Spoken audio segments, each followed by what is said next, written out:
আমরা একঘর বাঙালি, আর বাঙালি মানেই একটা কথা চিরাচরিতভাবে প্রচার আছে, আমরা ভ্রমণ পিপাসু। আর সেই কারণেই আমাদের বছরে একবার ঘুরতে না গেলে হয় না আর কি। তাই আমার অফিসের দিন তিনেকের ছুটি ম্যানেজ করতে পেরেছি। গিন্নিকে গিয়ে বললাম চলো ঘুরে আসি। সেই শুনেই গিন্নি খুশি হয়ে বলল যে আমরা কি এই গরমে পাহাড়ে যাচ্ছি ঘুরতে।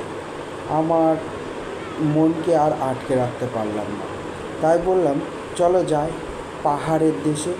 আর পাহাড় বলতে আমাদের সবার প্রিয় পাহাড়ের রানী দার্জিলিং। তাই ব্যাগটা গুছিয়ে নিয়ে আর গিন্নিকে সাথে নিয়ে বেরিয়ে পড়লাম পাহাড়ের রানীর কোলে, আর সাথে আপনাদেরকে সঙ্গে করে। চলুন তাহলে জেনে নিই আমাদের এই বছরের দার্জিলিংয়ের 3 দিনের ট্যুরের কত টাকা খরচ হলো, আমরা কোথায় কোথায় ঘুরলাম, কত টাকা খরচা করলাম, আমাদের হোমস্টে কেমন, আর আমাদের সাইট সিনগুলো কীভাবে কভার করলাম।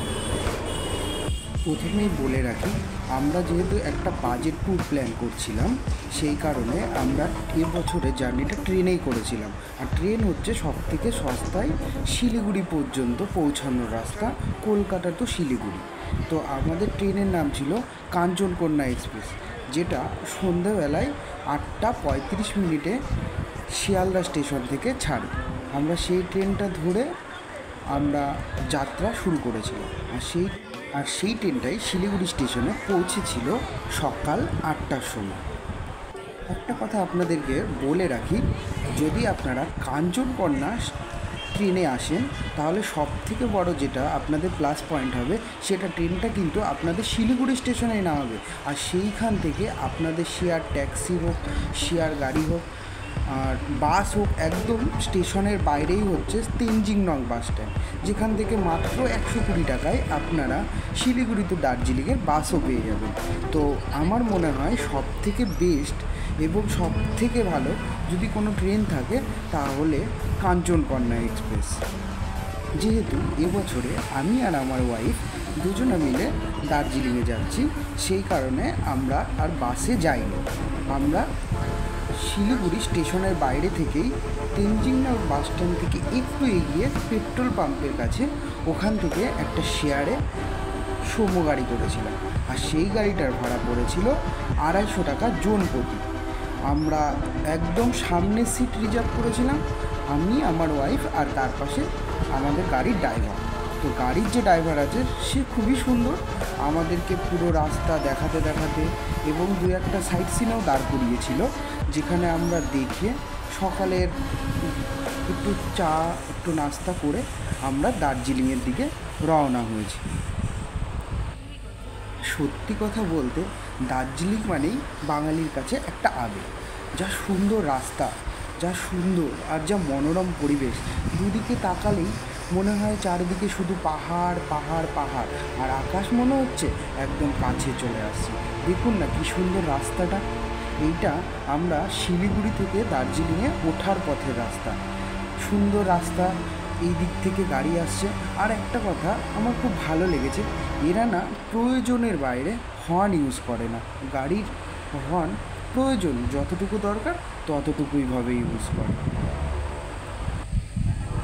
এই ফাঁকে আপনাদেরকে একটা কথা শেয়ার করে রাখি, আমরা যেহেতু এই বছরে দার্জিলিং প্ল্যানটা করেছিলাম এপ্রিল মাসে, তো এপ্রিল মাসে আমরা যে তারিখে প্ল্যান করেছিলাম সেটা হচ্ছে ঈদের টাইম, মানে ঈদের ছুটি দেখেই আমরা এই দার্জিলিং ট্যুর প্ল্যানটা করেছিলাম। আর এটা গরমের সময় আর ঈদের টাইম এমনিতেই সিজন, আর সিজনে দার্জিলিংয়ে হোমস্টে, হোটেল আর ছোট ছোট যে কটেজগুলো আছে সেগুলোর ভাড়াও কিন্তু অনেক বেশি থাকে। কিন্তু আমরা চেষ্টা করেছি অনেক কম খরচায় কীভাবে এই বাজেট প্ল্যানটাকে করা যায় এবং সুন্দরভাবে পুরো দার্জিলিংটাকে কভার করা যায়। এই বলতে বলতেই আমরা দেখুন চলে এলাম কার্শিয়াং থেকেই আমরা আর কিছুক্ষণের যাত্রা শুরু করেই আর যাত্রাপথ শেষ করে দেব, আমরা চলে যাব আমাদের গন্তব্যস্থল পাহাড়ি স্থল। আর এই পাহাড়ি স্থলেই আমাদের রুম। আমরা চলে এসেছি এখন পাহাড়ি সোল, যে রুমটার প্রাইস আমাদের মেক মাই ট্রিপে পড়েছিল 1300 টাকা পার ডে। আর হোটেলটা একদম ডালি মনেস্ট্রি একটু ক্রস করেই, আমাদের ডালি মোড়েই সামনেই হোটেলটার নাম পাহাড়ি সোল হোমস্টে। খুবই সুন্দর হোমস্টে এটা। আর এই হোটেলের একটা বড় প্লাস পয়েন্ট হচ্ছে এইখান থেকে আপনারা 360 ডিগ্রি কাঞ্চনজঙ্ঘা ভিউ দেখতে পারবেন। যদিও আমরা এই সময়টাতে কাঞ্চনজঙ্ঘা ভিউ দেখতে পাইনি মেঘলা ওয়েদার থাকার কারণে, কিন্তু জায়গাটা সত্যি অসাম।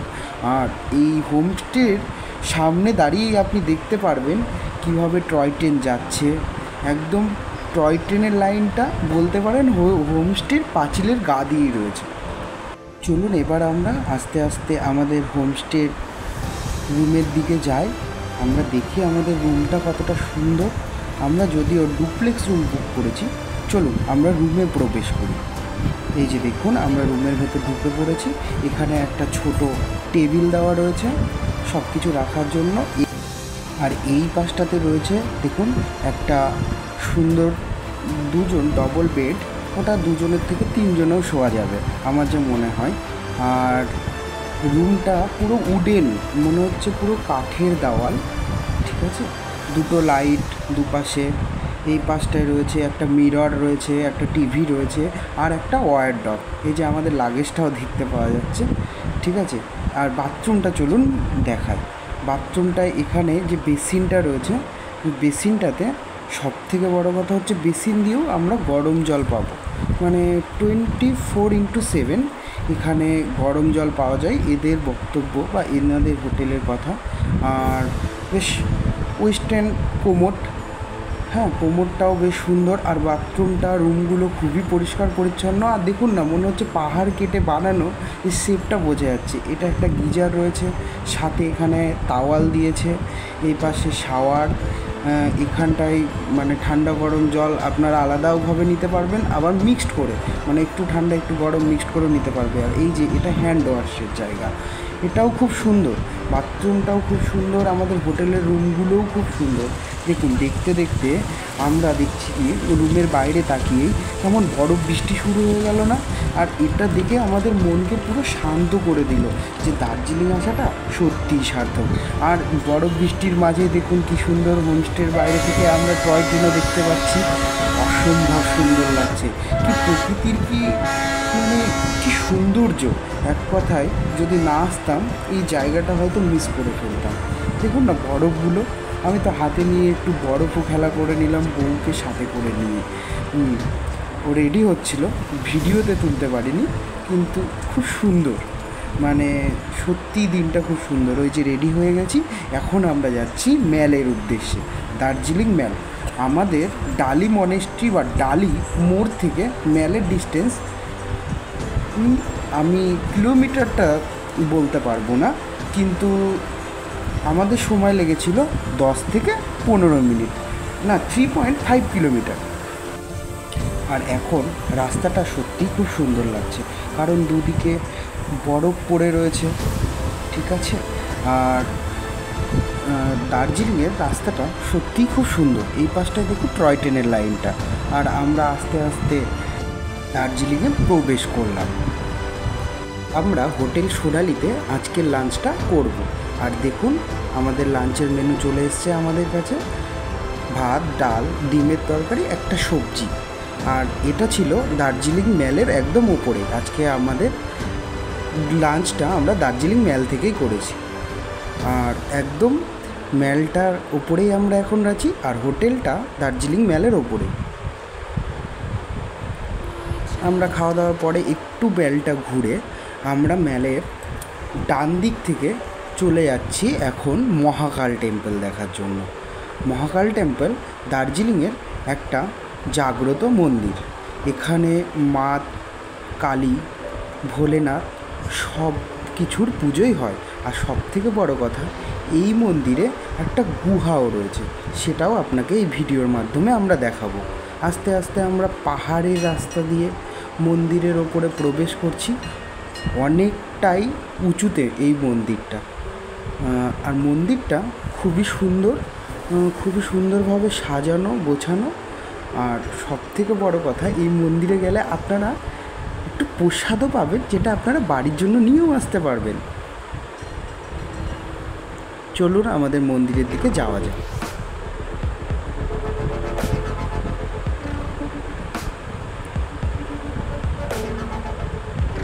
এই যে আস্তে আস্তে আমরা মন্দিরের ভেতরে প্রবেশ করলাম। এই যেখানে ঘন্টাটা দেখছেন, ওই পাশটা দিয়ে গেলেই ওখানে জুতো রাখার র্যাক রয়েছে। সেখানে প্রথমে জুতো রাখতে হবে আপনাকে, ওই যে র্যাকগুলো দেখতে পাচ্ছেন ওই র্যাকে। তারপরে আপনাদের আস্তে আস্তে আরও ওপরে যে মহাকাল টেম্পেলটা রয়েছে সেখানে আমরা দেখুন চলে এসেছি এখন মা কালী মন্দিরের সামনে। একদম পাহাড়ের উপরেই এটা অবস্থিত। প্রথমে এখানে গিয়ে আমরা প্রণাম করে নিলাম, তারপরে আমরা মহাকাল টেম্পলের দিকে এগিয়ে গেলাম।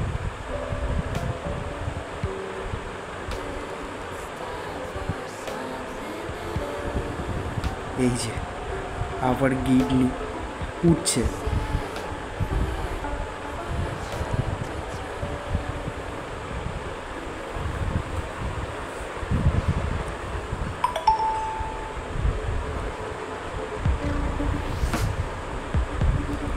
তো এই ফাঁকে আপনাদেরকে বলে রাখি, আমাদের দার্জিলিংয়ের প্রথম দিনের যে প্ল্যানটা ছিল, আমরা দার্জিলিংয়ে এসে আমাদের রুমে চেক ইন করে তারপরে সেখানে পুরো ফ্রেশ ট্রেশ হয়ে তারপরে সেখান থেকে গাড়ি ধরে আমরা দার্জিলিং ম্যালে আসবো। তো আমরা তাই করেছিলাম, দার্জিলিং ম্যালে এসেছিলাম। ম্যালে এসে সেখানে লাঞ্চটা কমপ্লিট করে কিছু টাইম বসে বিকেল 4:30 নাগাদ আমরা এই মহাকাল টেম্পলের উদ্দেশ্যে আমরা পাহাড়ে উঠি। এবং আজকের প্রথম ডে 1 প্ল্যান যে আমরা পাহাড়ের টেম্পলটা দেখে তারপরে দার্জিলিং মেলে সন্ধ্যে সময়টুকু কাটিয়ে, হ্যাঁ মানে কিছু ওখানে অনেক ভালো ভালো দোকান বসে, চিকেন পকোড়া, তারপরে মোমো, অনেক কিছু এইসব খেয়ে তারপরে রুমে চলে যাব। এটা আমাদের ডে 1 প্ল্যান। দেখুন এই যে আমাদের মহাকাল টেম্পলটা, যেটা সত্যি খুব সুন্দর, পাহাড়ের ওপরে দেখতে তো খুবই সুন্দর লাগছে। নেক্সট ডে 2 প্ল্যানটা আপনাদেরকে এখানেই বলে দিচ্ছি।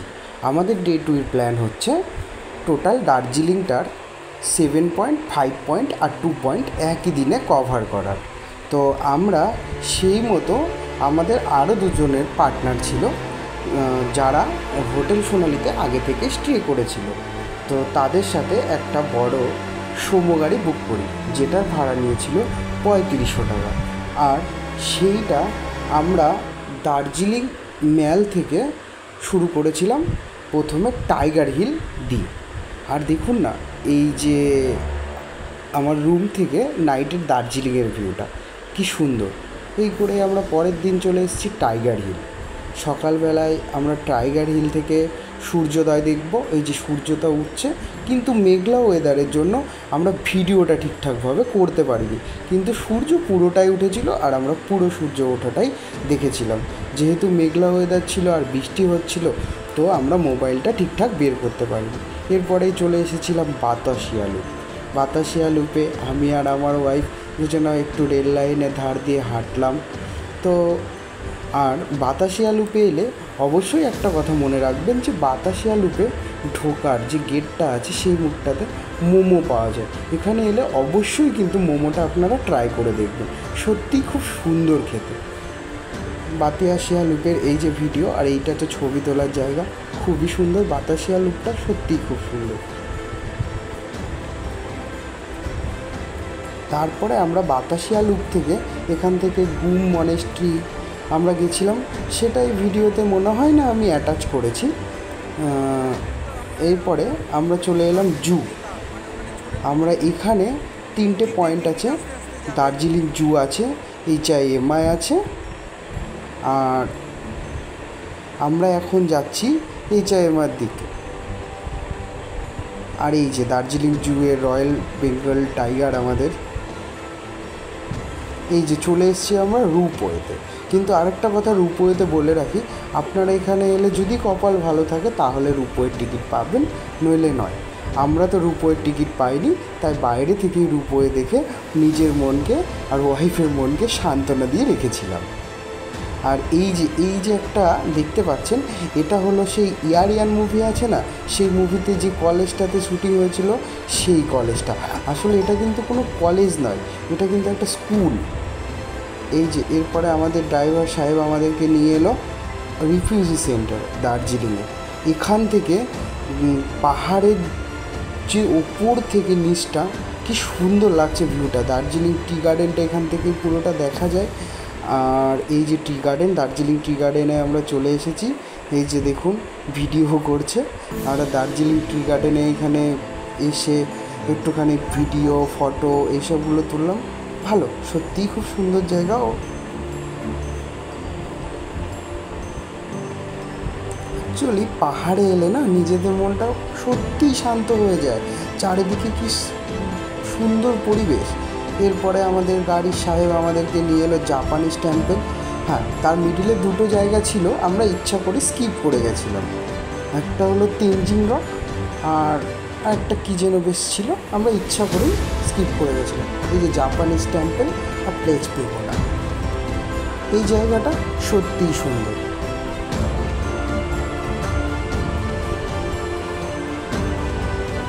আমরা এরপরে প্লেস পেগোডার ওই ওপরের দিকটা উঠেছি। ঠিক আছে, আমাদের ফোনের চার্জ না থাকার কারণে আমরা উপরের পুরো ভিডিওটা না করে উঠতে পারিনি, তো এইটুকুই আপনাদেরকে দেখাতে পারছি আমরা। এরপরে চলে এলাম রক গার্ডেন। আর সত্যি কথা বলতে রক গার্ডেনের রাস্তা সত্যিই সুন্দর, একটা আলাদাই ভাইব তৈরি করবে আপনাদের মনের ভেতর। মানে সত্যি যেভাবে নিচে নামে সত্যি। এরপরে চা বাগান,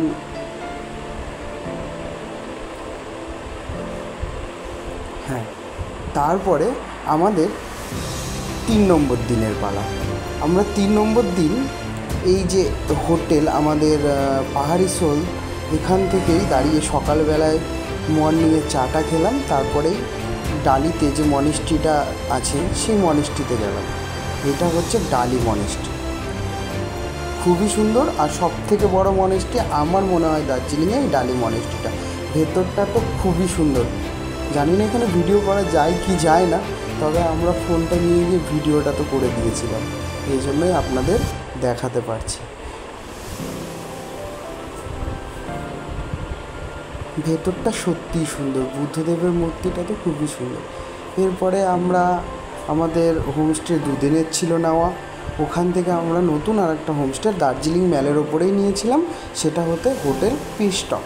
এই হোটেলটাও দেখুন ডুপ্লেক্স রুম নিয়েছে আমাদেরকে। এই রুমটার ভাড়া পড়েছিল 1100 টাকা একদিনের জন্য। রুমটা খুবই সুন্দর, এটাও মেক মাই ট্রিপ থেকে আমি বুকিং করেছিলাম। আর এই রুমের বাথরুমটাও ভীষণ সুন্দর, কোনো কারণে বাথরুমের ভিডিওটা আমি করে উঠতে পারিনি, কিন্তু বাথরুমটা সত্যিই সুন্দর। এই যে দার্জিলিং স্টেশন থেকে আমাদের টয় ট্রেন, আমরা টয় ট্রেনেও উঠেছিলাম, সেই ভিডিওটা আর কি বাইরে থেকে কেউ করে দিতে পারেনি।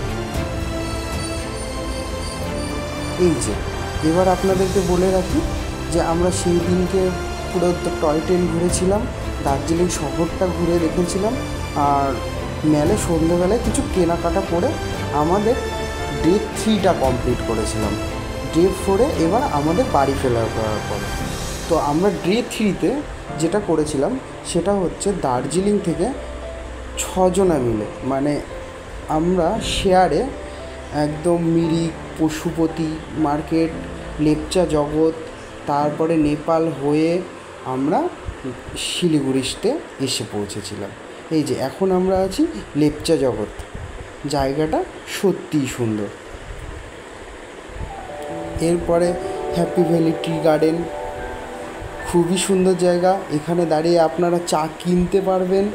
চা এইটা দার্জিলিংয়ের থেকেও খুব সুন্দর এইখানকার চা বাগানটা, যেটা আপনাদের মানে মনকে একদম মুগ্ধ করে তুলবে। একদম স্নিগ্ধকর পরিবেশে, একদম সুন্দর মনে আপনারা দার্জিলিংয়ের চা বাগানটা ঘুরে দেখতে পারবেন।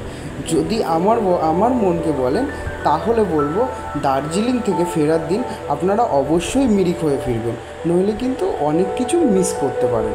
সেই দিনকে যে ঘোরাটা আপনাদের পুরো দার্জিলিং ট্রিপটাকে একদম মুগ্ধ করে তুলবে। এখানে গিয়ে আমরা অনেক ফটো তুলেছিলাম, অনেক ভিডিও করেছিলাম। আর আমরা আবার গাড়িতে উঠে পড়েছি। আমরা এই যে দেখুন চা বাগান আর সুন্দর রাস্তা, এই যে রাস্তাটা, এই রাস্তাটার ভাইবটা সত্যিই আলাদা। এবার আমরা চলে এসেছি নেপাল, একদম নেপাল বর্ডারের ওখানেই আমরা আছি। এই যে এখান থেকে পশুপক্ষী মার্কেট, মিরিক। এবার চলে এলাম মিরিক লেক। মিরিকের টিকিট মূল্য 20 টাকা। তবে আমরা বোকা হয়েছি, আপনারা বোকা হবেন না। মিরিকের লেকে ঢোকার জন্য 20 টাকা দিয়ে টিকিট কাটতে হয় না। একটু এগিয়ে গেলেই সামনে দেখবেন একটা সুন্দর গেট রয়েছে, সেখানেই পাবেন। হ্যাঁ, মিরিক দেখা হয়ে গেলেই আমাদের দার্জিলিং ট্যুর প্ল্যানটা শেষ হয়ে যাবে। আমাদের ভিডিওটা এখানেই আমরা শেষ করব। আর আমাদের কোথায় কী ছিলাম, কোথায় থাকলাম, কোন কোন গাড়িতে আমরা ঘুরেছি, কত টাকা নিয়েছে, সব ডেসক্রিপশান বক্সে আমরা দিয়ে দেব। আর আমাদের দার্জিলিং থেকে শিলিগুড়ি যাওয়ার গাড়ি, এই যে গাড়িটা করে আমরা ঘুরেছি এটাই। আর একটা কথা বলে দিই, ডেসক্রিপশান বক্সে সব কিছু আপডেট পেয়ে যাবেন। মন না চাইলেও এবার বাড়ি ফেরার পালা, পুরো শান্ত পরিবেশ থেকে কোলাহলে ফেরার পালা। তো থ্যাংক ইউ সকলকে। আবার দেখা হবে নেক্সট কোনো ভিডিওতে। Thank you.